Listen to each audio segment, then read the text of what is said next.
Sekali lagi, aku melirik kaca spion. Bapak itu masih ada, duduk diam paling belakang sambil menatap keluar. Senyum terus mengembang di wajahnya yang terlihat bersih, terpancar rona bahagia. Di sebelah bapak itu ada seorang ibu dan anak lelakinya. Si ibu terus-terusan menangis, sementara anaknya terus menenangkan ibunya. Drama hidup yang sudah sering aku saksikan ini belum juga membuat jadi terbiasa melihat dan mendengar orang yang sedang dalam kesedihan karena salah satu anggota keluarga terbaring kritis. Tetap membuat hati dan perasaanku bergetar juga. Aku jadi ikut sedih, selalu begitu. Sementara Doni, perawat yang ikut dalam penjemputan, terdengar masih terus memberi perawatan kepada pasien yang tengah terbaring. Jalanan Jakarta tergolong sepi, tentu saja karena masih jam 2 pagi. Sebentar lagi sampai. Rumah sakit hanya tinggal beberapa ratus meter jaraknya. Ingin cepat-cepat sampai saja rasanya. Suara sirine terus memekak telinga, mengiringi ambulan yang sedang aku kemudikan melaju dengan kecepatan tinggi. Perempuan muda usia 20 tahunan, parasnya cantik, rambutnya panjang, tergerai sampai bahu. Dia duduk di depan, di sebelahku, sejak dari rumahnya tadi, tempat aku menjemput. Dia sepertinya adalah adik dari laki-laki yang duduk di belakang. Sama seperti ibunya, air mata perempuan ini terus mengalir sepanjang perjalanan, walau sama sekali aku gak mendengar suaranya. Akhirnya, gerbang rumah sakit sudah kelihatan.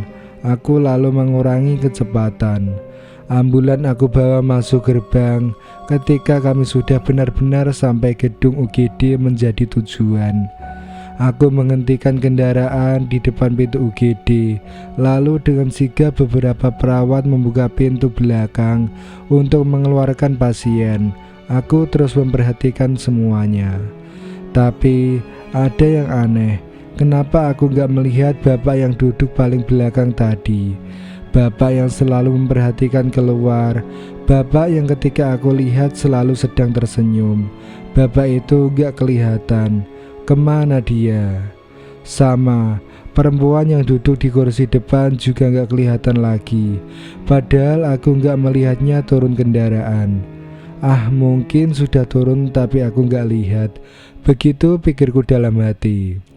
Ya sudah, gak berpikir lebih jauh lagi. Setelah pasien dan keluarganya sudah turun kendaraan, ketika sudah selesai semua, aku lalu membawa mobil ambulan ini ke tempatnya parkir di sebelah UGD.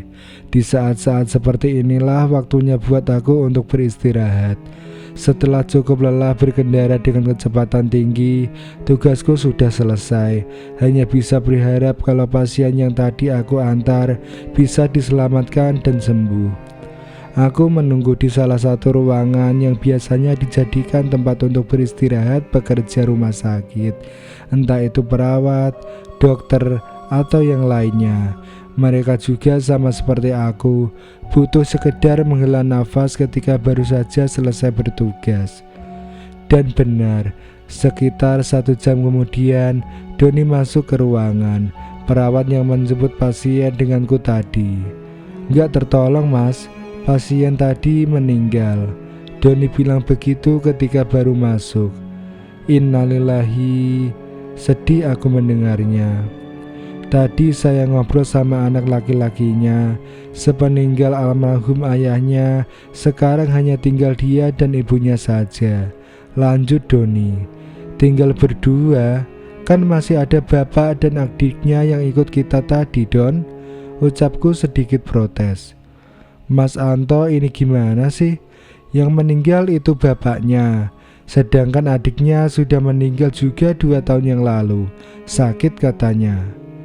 Kan tadi ada bapak-bapak di belakang bareng kamu Don. Bareng pemuda laki-laki, ibunya, dan adik perempuannya yang duduk di depan. Mas, Tadi itu saya di belakang cuma bareng anak laki-laki pasien dan ibunya saja. Nggak ada bapak-bapak. Doni mulai agak tinggi nada bicaranya. Terus, bapak yang duduk di paling belakang itu siapa? Berkumis, agak gemuk, rambut sedikit ikal. Ah, Mas Anto, halu nih. Yang digambarin itu kok mirip dengan pasien yang meninggal tadi.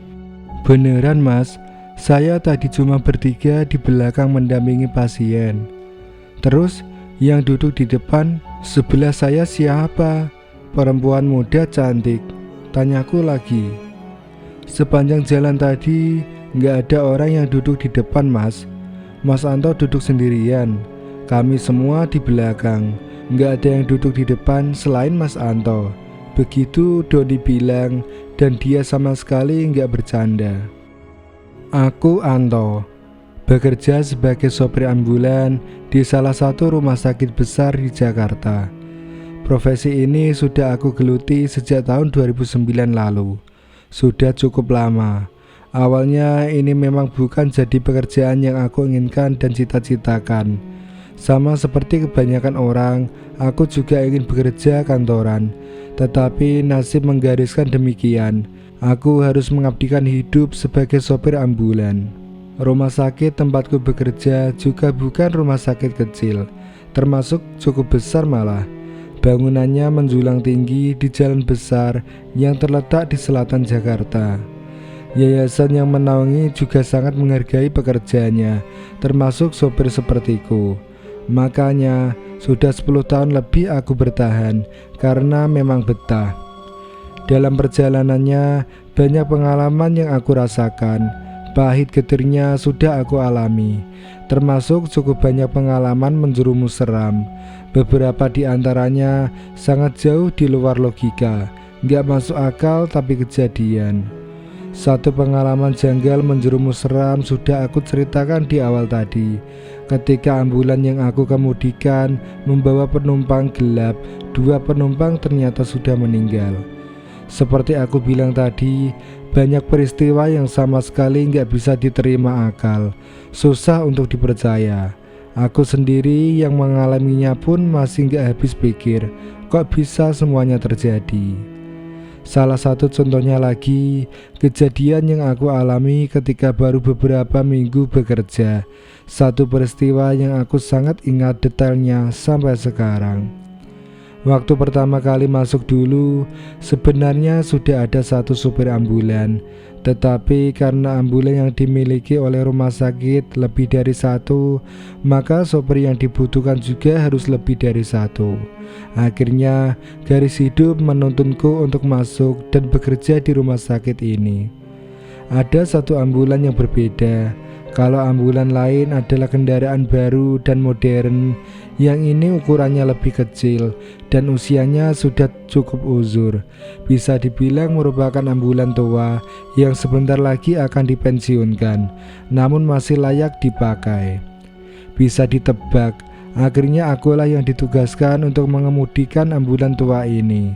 Kisah yang akan aku ceritakan adalah kejadian seram yang aku alami ketika mengendarainya. Ambulan yang pasti sudah banyak cerita di belakangnya. Saksi bisu banyak kisah sedih dan seram. Pertengahan 2009, beberapa minggu aku baru mulai bekerja. Semuanya berawal ketika aku ditugaskan untuk mengantar pasien menuju rumahnya di daerah Purwakarta, Jawa Barat. Entah apa alasannya waktu itu, gak banyak tanya, aku langsung menjalankan tugas yang diberikan. Masih lekat dalam ingatan. Waktu itu hari Kamis, aku harus menuju Purwakarta pada sore menjelang malam, berbarengan dengan padat kendaraan karena jam pulang kantor. Benar saja, selepas maghrib aku terjebak dalam kemacetan jalan tol Jakarta Cikampek. Volume kendaraan sangat tinggi, gak mampu ditembus walaupun terang-terangan yang aku kemudikan adalah ambulan. Kami tetap saja tersendat karena kendaraan lain seperti enggan untuk memberi jalan. Untung saja pasien yang aku antar pulang ini kondisinya enggak kritis, jadinya enggak berkurang bebanku berkendara. Singkat cerita, setelah menerobos padatnya jalan Jakarta Cikampek, sekitar jam 9 malam, kami sudah keluar tol dan mulai memasuki jalan biasa. Tadinya aku pikir setelah keluar tol nggak akan lama lagi akan sampai tujuan. Tapi salah, ternyata kami masih harus menempuh sekitar 1 jam lagi. Perjalanan ke arah Subang cukup jauh. Tapi akhirnya perjalanan sampai di ujung juga. Sekitar jam setengah 11 kami sampai di rumah pasien. Aku yang ditemani oleh 1 orang perawat, Irawan, membantu pasien untuk turun dari ambulan bersama keluarganya. Lega rasanya ketika tugas sudah selesai ditunaikan. Setelah kami diajak untuk makan dan minum terlebih dahulu, jam 11 aku dan Irawan kembali pulang menuju Jakarta. Mas Anto, saya nanti turun di Terminal Purwakarta ya. Sudah dekat ke Bandung mas. Saya besok off 2 hari. Jadinya mau mudik aja sekalian. Irawan bilang begitu ketika kami baru saja meninggalkan rumah pasien. Dia memang orang Bandung. Orang tuanya tinggal di Kota Kembang. Makanya memutuskan untuk sekalian pulang karena sudah sampai di Purwakarta yang lebih dekat ke Bandung. Oh gitu, ya udah mas, sekalian mudik ya. Tanggung udah di sini kan? Aku jawab begitu. Begitulah setelah Irawan turun, nanti selebihnya aku akan berkendara sendirian menuju Jakarta. Benar adanya, setelah sampai di lampu merah perempatan Purwakarta Subang Bandung, Irawan turun, kami berpamitan. Setelahnya aku terus melaju sampai masuk jalan tol menuju Jakarta. Jalan tol jam 12 tengah malam. Sudah sangat lenggang walau masih cukup banyak kendaraan yang melintas. Ambulan aku pacu dengan kecepatan sedang. Melihat situasi jalan yang gak terlalu ramai dan gak ada yang perlu aku kejar, jadinya kecepatan tinggi gak terlalu diperlukan. Ditambah sadar kalau yang aku kendarai ini adalah kendaraan yang umurnya sudah gak muda lagi. Daripada nantinya terjadi kerusakan, lebih baik aku menjalankannya dengan kecepatan normal, aman. Benar, awalnya aman, tapi ketika mulai memasuki sepertiga perjalanan, sesuatu mulai terjadi. Sesekali aku merasakan kalau mobil seperti kehilangan tenaga. Pedal gas yang aku injak tidak memberikan efek untuk melaju, tapi sebentar kemudian mesin kembali normal. Hal ini berlangsung beberapa kali. Aku jadi mulai was-was. Kenapa sih ini mobil? Bergumam aku sendirian. Kemudian mulai berdoa, semoga mobil dapat terus melaju sampai nanti di tujuan. Terus aku berdoa sepanjang jalan. Tapi ternyata takdir berkehendak lain. Di kilometer 40 akhirnya mesin berhenti total. Untunglah aku masih sempat mengarahkan mobil ke bahu jalan sebelum mesin benar-benar mati. Lewat tengah malam itu, aku terjebak di tengah jalan tol dengan mobil mogok. Untungnya aku masih termasuk orang yang mengerti tentang mesin kendaraan. Jadinya masih percaya diri untuk memeriksa kerusakan kenapa sampai mesin mati. Di pinggir jalan itu, aku coba mencari tahu sumber kerusakannya. Tapi aneh, entah sudah beberapa kali aku memeriksa dan memperhatikan mesin mobil, tapi nggak melihat ada kerusakan. Semuanya normal. Sampai akhirnya menyerah. Di titik ini aku coba menghubungi Pak Ruslan. Beliau adalah sopir seniorku. Dia juga yang sebelumnya mengendarai mobil ini. Halo Pak Ruslan, maaf mengganggu Pak, saya mau minta tolong. Aku bilang begitu ketika percakapan sudah dimulai. Ya, ada apa toh? Pak Ruslan menjawab di ujung telepon. Kemudian aku menceritakan semua yang sedang aku alami. Tapi di tengah percakapan, Pak Ruslan mengeluarkan pertanyaan yang menurutku agak aneh. Toh, ini sampean lagi di mana? Tanya Pak Ruslan dengan logat Jawa kentalnya. Saya lagi di pinggir jalan tol Pak. Emang kenapa? Aku menjawab dengan pertanyaan. Kok saya dengar ada orang yang sedang berdoa ya? Banyak orang? Atau kamu sedang dekat tempat ibadah? Nggak ada Pak, ini saya benar sedang di pinggir jalan tol. Nggak ada orang berdoa. Seperti itu percakapanku. Oh gitu, maaf, saya nggak bisa bantu apa-apa. Lebih baik kamu tunggu mobil derek aja kalau memang mobil mogok di tol. Begitu katanya. Ada orang berdoa, kok aneh? Tapi ya sudahlah, aku mengabaikan omongan Pak Ruslan itu. Beliau juga nggak bisa membantu, nggak ada jalan lain. Aku akan menghubungi nomor darurat jalan tol. Tapi sebelum menelpon, iseng aku mencoba memutar kunci mobil sekali lagi, mencoba menghidupkan mesin. Sambil berdoa aku melakukannya. Ternyata mesin hidup, menyala dengan normal, seperti nggak pernah ada kerusakan sebelumnya. Nggak buang-buang waktu, aku langsung tancap gas. Ah, leganya. Aku terus memacu mobil menuju rumah sakit. Aku pacu dengan kecepatan cukup tinggi supaya cepat sampai. Tapi ketika persis sebelum aku masuk ke tol Jor Lingkar luar Jakarta, ponselku berdering. Ternyata istriku yang menelpon. Halo, Papa di mana? Kok belum pulang juga? Begitu istriku bilang. Masih di jalan, Ma. Tapi sebentar lagi sampai kok. Ini sudah di jalan tol Jor. Papa sama siapa di mobil? Kok ada suara orang berdoa? Ada pasien kah? Aku kaget mendengarnya, karena istriku menanyakan hal sama dengan pertanyaan Pak Ruslan tadi. Orang berdoa? Nggak ada, Ma. Ini Papa sendirian.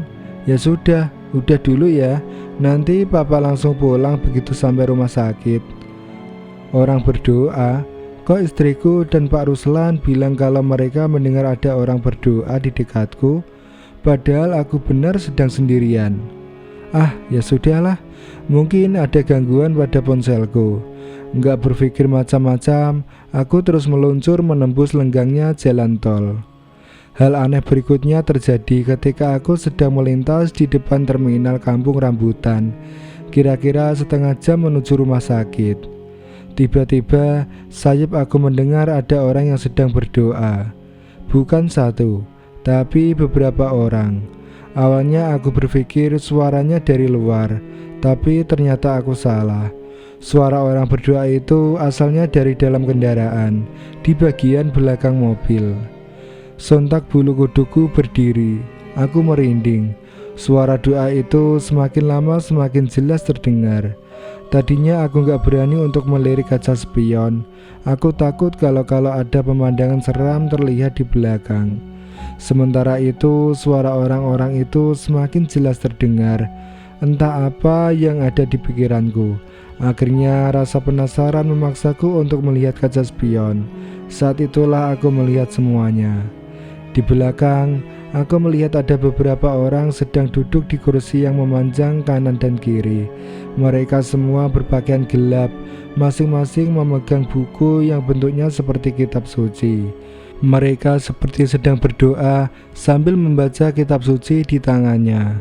Sementara di antara mereka, di tengah ada terbaring jenazah berbalut kain putih, menyerupai pocong. Walaupun hanya beberapa belas detik melihatnya, tapi tubuhku langsung lemas, shock, jantung berdegup kencang, aku ketakutan. Sepanjang sisa perjalanan, kaca spion aku arahkan ke atas supaya nggak bisa melihat lagi ke belakang. Tapi tetap saja suara-suara bait doa masih terus terdengar sampai aku tiba di rumah sakit. Sesampainya di lingkungan rumah sakit, aku langsung parkir, lalu turun dari kendaraan, lari menjauh. Setelah cukup jauh, aku langsung terduduk lemas di depan pintu masuk UGD. Dari kejauhan, aku tetap bisa melihat ambulan terparkir dalam gelap. Setelah aku perhatikan benar-benar, ternyata ada pemandangan aneh. Aku melihat ada bayangan hitam turun satu persatu dari pintu belakang ambulan. Kemudian mereka menghilang masuk ke salah satu gedung besar rumah sakit.